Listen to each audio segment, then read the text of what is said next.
Hello friends, आज मैं आपके साथ एक और टॉपिक डिस्कस करूंगा और टॉपिक का नाम है सर्वाइवल ऑफ स्मॉल रिटेलर्स। इस चैप्टर के सारे लिंक्स आपको इस वीडियो के डिस्क्रिप्शन में मिल जाएंगे। अगर आप ये वीडियो एआई वॉइस में सुन रहे हैं तो आप वीडियो की सेटिंग्स में जाके ओरिजिनल वॉइस में चेंज कर सकते हैं। चलिए शुरू करते हैं कि स्मॉल जो रिटेलर्स हैं वो किस तरीके से सर्वाइवल कर पाते हैं इकोनॉमी में। ठीक है, जिस हिसाब से पेपर में लिखना है मैंने उसी हिसाब से अटेम्प्ट किया ये question. Despite a trend toward large scale retail shops, small scale retailers have survived due to the following reasons। जैसा कि आपको पता है आजकल चाल चलन है लार्ज स्केल रिटेल शॉप्स खोलने का, मगर फिर भी जो स्मॉल स्केल रिटेलर्स हैं वो सर्वाइव कर पाए हैं। क्यों? उसके पीछे कुछ रीजंस हैं। कौन कौन से रीजंस हैं वो मैं आपके साथ डिस्कस करूंगा। सबसे पहला आ जाता है it is very easy to set up a small retail shop. ये काफ़ी आसान है कि आप छोटी दुकान खोलो, कम इन्वेस्टमेंट चाहिए।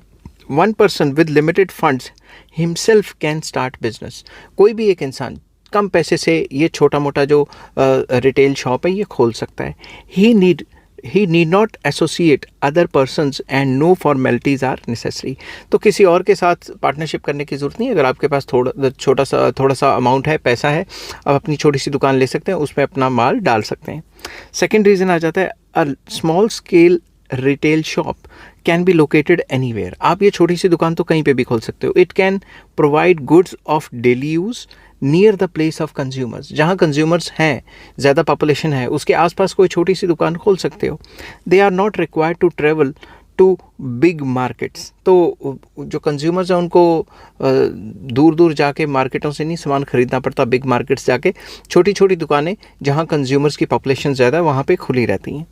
Third reason, the small scale retailers knows his customers. जो स्मॉल स्केल रिटेलर्स हैं वो अपने कस्टमर्स को अच्छे तरीके से जानते हैं।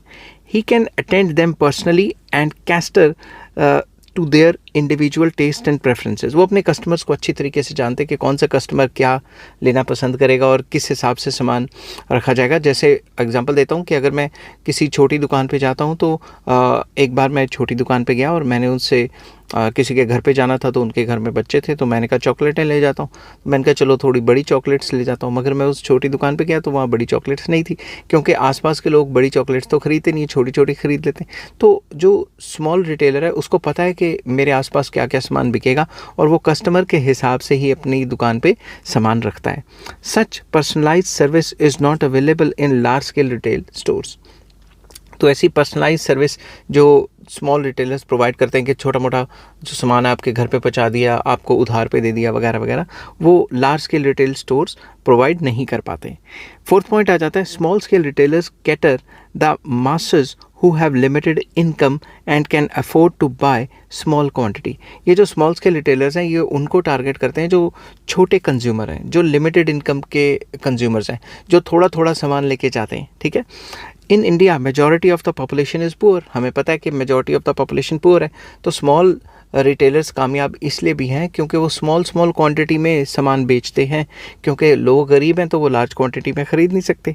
फिफ्थ पॉइंट आ जाता है it is easy to manage and control a small scale retail shop. अगर स्मॉल स्केल रिटेल शॉप आप खोलते हो तो वो काफ़ी आसान हो जाती है मैनेज करनी, बजाय इसके कि आप बहुत बड़ी शोरूम या बहुत बड़ा रिटेल स्टोर खोल लो, उसमें आप 50-60 बंदों को रख लो, तो वो तो मुश्किल हो जाएगा ना। मगर स्मॉल स्केल रिटेल शॉप छोटी सी शॉप होती है, उसको मैनेज करना आसान रहता है, कंट्रोल करना आसान रहता है। The owner himself is the manager. जो ओनर होता है वही पूरी दुकान को मैनेज करता है।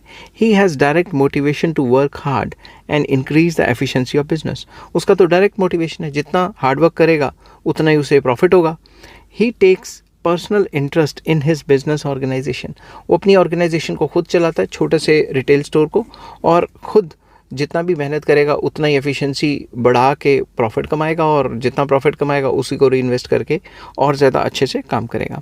सिक्स पॉइंट आ जाता है small amount of capital is required to start a small retail shop. ये वही बात कि कम पैसा चाहिए, कम पैसे में इस टाइप के जो है रिटेल शॉप्स खुल जाती हैं। People with small amount of funds can start retail business on a small scale पे काम शुरू कर सकते हैं। ज़रूरी नहीं कि आपको ज़्यादा फंड्स चाहिए, इसलिए भी ये सर्वाइव कर पा रहे हैं। सेवन्थ पॉइंट आ जाता है a small scale retailer himself looks after his business. वो अपना बिजनेस खुद संभालता है, किसी और को नहीं रखता आगे।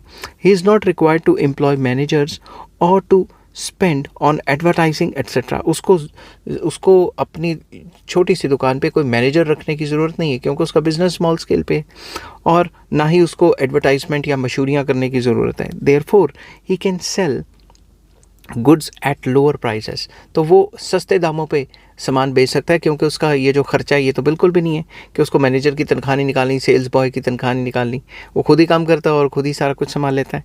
तो इसलिए वो प्राइसेस सस्ते में भी करके बेच सकता है।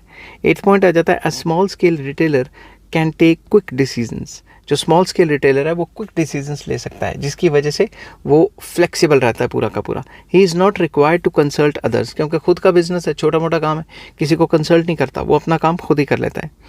नेक्स्ट पॉइंट आ जाता है, a small scale retailer can easily adjust his stocks according to the changing needs and fashions of his और हर कस्टमर्स। वो अपने कस्टमर्स के चेंजिंग नीड्स के हिसाब से अपने स्टॉक को चेंज करता रहता है दुकान पे, ताकि उसका सामान ज़्यादा से ज़्यादा बिके। नेक्स्ट आ जाता है, a small retailer can more easily maintain secrecy of his business affairs. जितना स्मॉल रिटेलर होगा वो अपने बिजनेस अफेयर के, बिजनेस के काम करने के तौर तरीके के पूरे अकाउंट्स के सीक्रेट रख सकता है, क्योंकि उसको कौन सा कोई कंपनी रजिस्टर करानी पड़ती है, ठीक है। तो कहने की बात ये है कि वो अपने बिजनेस की सीक्रेसी को मेंटेन कर सकता है। नेक्स्ट टॉपिक मैं आपके साथ डिस्कस करूंगा, टाइप्स ऑफ रिटेल ट्रेड। कितने टाइप के रिटेल ट्रेड होते हैं, वो सारा का सारा मैंने चार्ट बनाया हुआ है, वो सारा का सारा आपके साथ डिस्कस करूंगा। जब भी आप पेपर अटेम्प्ट करने जाएं तो इस बात का ख्याल रखें कि hand writing neat and clean होनी चाहिए।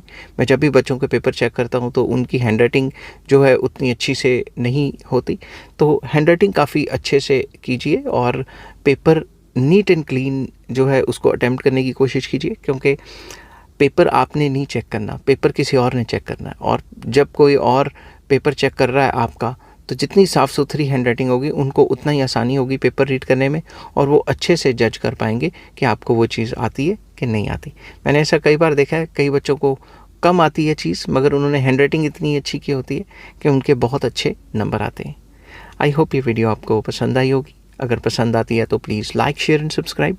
इस चैप्टर के सारे लिंक्स आपको इस वीडियो की डिस्क्रिप्शन में मिल जाएंगे। Take care, bye bye.